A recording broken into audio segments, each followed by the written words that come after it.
자, 여기까지 들으면 이런 생각 드실 거예요. 뭐야? 그냥 고성능 컴퓨터 한 대 사서 24시간 켜두면 돈이 복사되는 거 아니야? 개꿀인데? 여러분, 우리가 비트코인이나 이더리움 같은 코인을 누군가에게 보낼 때 그 거래가 진짜인지 가짜인지 누가 확인해 줄까요? 은행엔 직원이 있죠. 그런데 블록체인엔 직원이 없습니다. 대신에 밸리데이터라는 존재가 있어요. 가끔 노드 돌린다, 채굴한다 이런 말 들어보셨죠? 그게 바로 은행원도 없는 블록체인 세상에서 거래 장부를 검사하고 시스템을 지키는 핵심 역할이었던 겁니다. 근데 요즘 이거 그냥 집에서 알바 삼아 컴퓨터 켜놓는 정도가 아닙니다. 수백억, 심지어 수조 원짜리 자산을 다루는 금융 인프라 비즈니스. 진짜 어마어마한 산업으로 성장했거든요. 놀랍게도 이런 기업들이 한국에도 있고 심지어 SK나 IBK 캐피탈 같은 대기업들도 이미 줄 서서 투자를 했습니다. 오늘은 블록체인 세계의 숨은 건물주 밸리데이터라는 이 생소한 산업의 실체와 한국 대표 기업인 DSRB와 A41의 엇갈린 운명, 그리고 이들이 어떻게 돈을 벌고 또 어떤 위기를 겪는지 쉽고 재밌게 파헤쳐 드릴게요.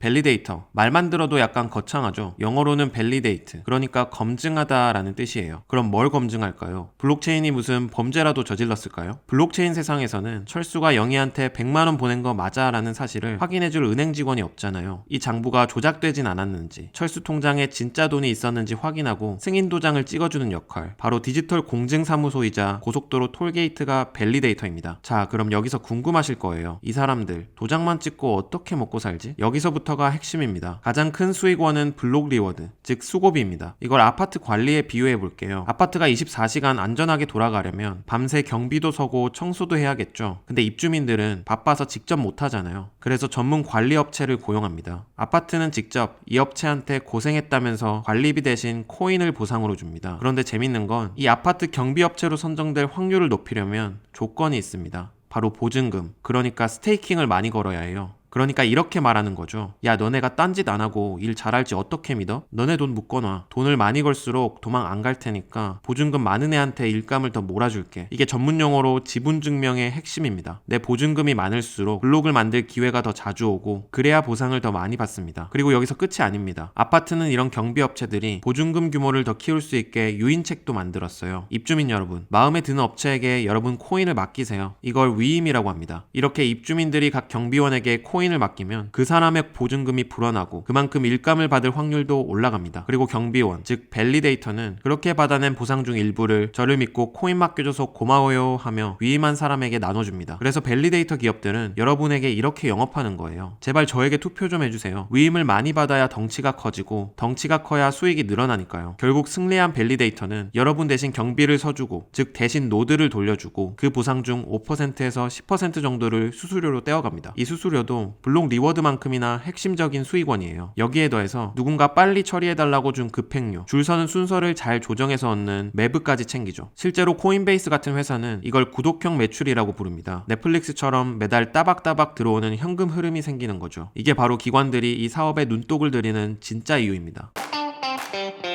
자, 여기까지 들으면 이런 생각 드실 거예요. 뭐야? 그냥 고성능 컴퓨터 한 대 사서 24시간 켜두면 돈이 복사되는 거 아니야? 개꿀인데? 죄송하지만 절대 아닙니다. 지금부터 이 바닥이 왜 비즈니스 지옥이라고 불리는지 숨만 쉬어도 돈이 증발하는 기적을 보여드리겠습니다. 첫 번째로 서버 비용이 장난 아닙니다. 집에 있는 게이밍 PC요? 어림도 없습니다. 이더리움은 그나마 양반인데 솔라나 같은 고성능 체인은 몬스터급 사양이 필요합니다. AWS 같은 클라우드 쓰면 되지 않냐고요? 데이터 전송료 때문에 한 달에 수천만 원씩 청구서 폭탄을 맞을 수도 있습니다. 그래서 진짜꾼들은 직접 비싼 서버를 사서 데이터 센터에 박아두는 베어메탈 방식을 쓰기도 합니다. 시작부터 목돈이 깨진다는 소리죠. 둘째, 이게 진짜 골 때리는데 투표 비용이라는 게 있습니다. 여러분은 회사 출근해서 저 왔습니다 하고 출근 도장 찍는데 돈 내라고 하면 다니시겠어요? 근데 솔라나 밸리데이터들은 냅니다. 나 살아있어라고 투표하는 트랜잭션 비용이 하루에 약 1솔라나입니다. 티끌 모아 태산이라고 이게 1년이면 약 400솔, 우리 돈으로 거의 1억 원 가까운 돈이 그냥 공중분해됩니다. 수익이 0원이어도 1억 원은 무조건 나가는 거예요. 셋째, 가장 무서운 공포, 슬래싱입니다. 서버가 잠깐 꺼지거나 엔지니어가 실수해서 이중장부를 썼다? 시스템이 그 즉시 밸리데이터가 맡아둔 돈을 압수해서 불태워버립니다. 고객 돈 수십억이 클릭 한번 실수로 날아가는 겁니다. 그래서 24시간 잠도 못 자고 서버를 감시할 고연봉 엔지니어 팀이 필수입니다. 결론적으로 이 바닥은 체급 깡패들만 살아남는 곳입니다. 잘 나가는 대형 업체들은 마진율 95%를 찍으면서 돈을 쓸어 담지만 어설프게 전국에 뛰어든 개미 밸리데이터들은 매년 1억씩 투표비 내다가 말라 죽는 구조. 이게 바로 밸리데이터 시장의 잔혹한 현실입니다.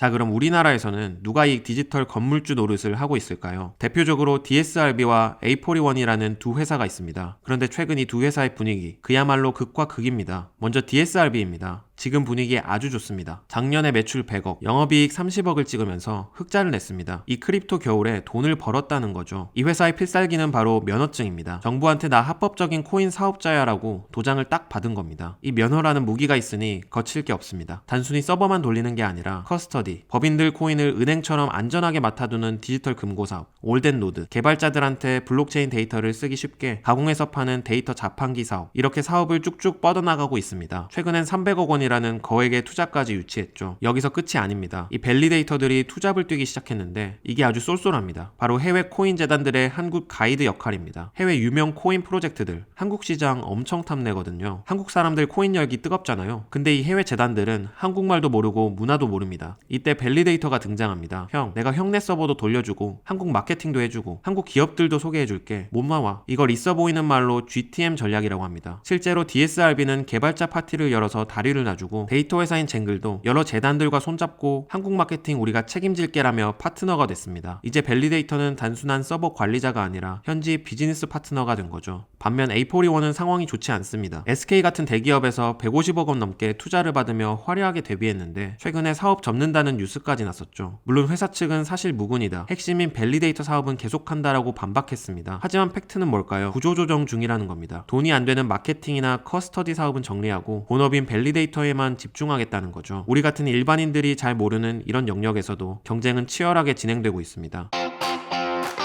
한국만 이럴까요? 해외에는 이미 넘사벽 형님들이 계십니다. 그 중에서 몇 개만 짧게 소개드리겠습니다. 첫 번째 선수, 캐나다의 피그먼트입니다. 이 회사는 그냥 밸리데이터가 아닙니다. 전 세계 1000개가 넘는 기관 투자자들의 자산을 굴려줍니다. 기업 가치가 수조 원에 달하는 유니콘 기업입니다. 두 번째, 코러스원입니다. 이더리움, 솔라나 등 30개가 넘는 블록체인에서 노드를 돌리는데 이분들은 공부벌레들입니다. 엄청난 퀄리티의 리서치 보고서를 쓰면서 우리가 이렇게 기술을 잘한다라고 어필하죠. 덕분에 기관들이 믿고 맡기는 곳입니다. 마지막으로 우크라이나의 에버스테이크입니다. 전쟁 중인 우크라이나 엔지니어들이 2018년에 만든 회사인데 지금은 전 세계 100만 명이 이용하는 글로벌 1위권 밸리데이터가 됐습니다. 0.1이더 같은 푼돈도 받아줍니다 하면서 개인 투자자들까지 싹쓸이했죠. 이외에도 블록디몬, 인프스톤즈 같은 곳들도 있습니다. 이처럼 밸리데이터 시장은 이미 단순한 기술 경쟁을 넘어 누가 많은 자산을 안전하게 굴려주느냐 하는 금융 전쟁터가 됐습니다. 이제 단순히 나 컴퓨터 좋아, 서버 잘 돌려 하는 시대는 끝났습니다. 밸리데이터는 분명 블록체인 세계의 디지털 건물주가 맞습니다. 하지만 그 건물 관리가 너무 빡세져서 이제는 종합부동산 자산운용사로 진화해야만 살아남을 수 있습니다. 이들이 살아남으려면 정부 규제를 통과하고 은행처럼 다양한 금융상품을 만들고 해외 재단을 내구역으로 데려오는 능력이 있어야 됩니다. 여러분이 투자한 코인 어떤 밸리데이터가 지키고 있는지 한 번쯤 확인해보는 건 어떨까요? 시청해주셔서 감사합니다.